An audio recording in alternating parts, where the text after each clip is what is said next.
Hi, my name is Matt Walter, and for my final project, I chose to do popular culture texts on sexism.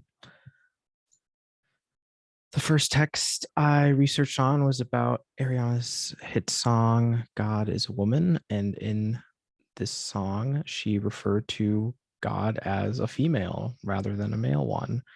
Um, in popular culture, this song was and still is pretty controversial for that. There was a lot of people in the churches and higher Christian figures who just didn't like that she did that. A characteristic of popular text shown here is that the music video is metonymic. When you hear the name God, I assume most people associate that name with a guy or some sort of male presence. But despite the predictable criticism, there are still plenty of people persisting and trying to overturn the idea that God is an old white man. The second article I researched on was the On the Basis of Sex movie. It was a pretty good movie. It's about Ruth Bader Ginsburg and her struggles in going through Harvard and eventually graduating from Columbia. She went to school for her sick husband and attended a class full of guys. And yeah, I'm not going to spoil much, but yeah, there's a few sexist moments in the movie. The movie's democratic because it shows how far we've come as a society since the 1950s, but at the same time, it also shows us the similarities and how far we are away from being perfect. The third text I researched was a book called Invisible Women: Data Bias in a World Designed for Men by Caroline Perez.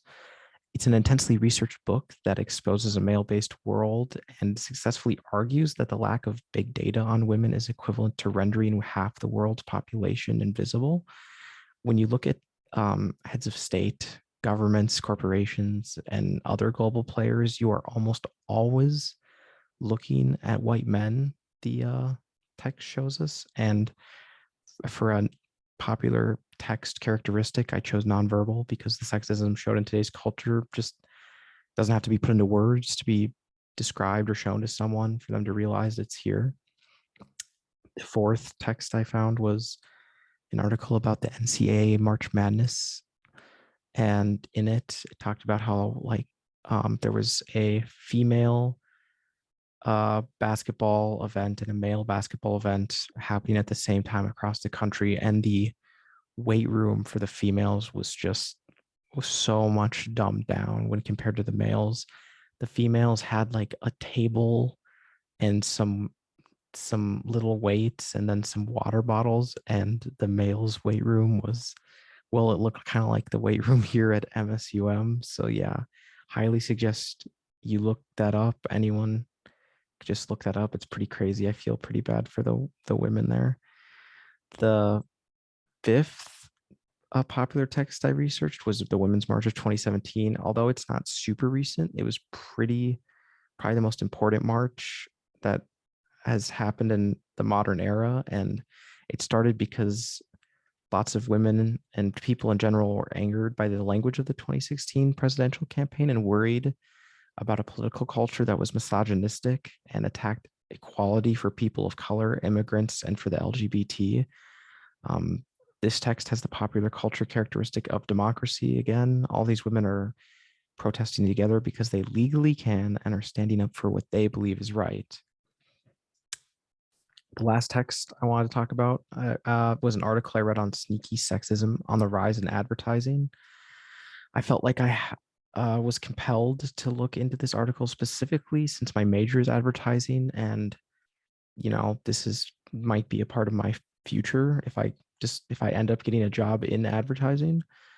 The article states that despite widespread criticism, marketing is still inherently sexist. All too often, brands fall back on the stereotypical idea of women, the young, thin blonde who is passive and agreeable and whose main ambition in life is to get married and have children. Yeah, it's not really a world we want to be living in this modern day and age. Another statistic the article states is that a quarter of all ads that feature women present them in a sexualized way. Um, this this popular text, I'd say, is nonverbal. The beauty standards on any kind of advertisement on this day and age are definitely nonverbal. To the signs of girls and women alike, there was a certain kind of standard, like there's a beauty standard that's just it's very nonverbal, and anyone who's anyone knows exactly what I'm talking about. And it's just it sucks, and it's pretty dumb. This was a pretty interesting project, and it was a fun class. Thanks.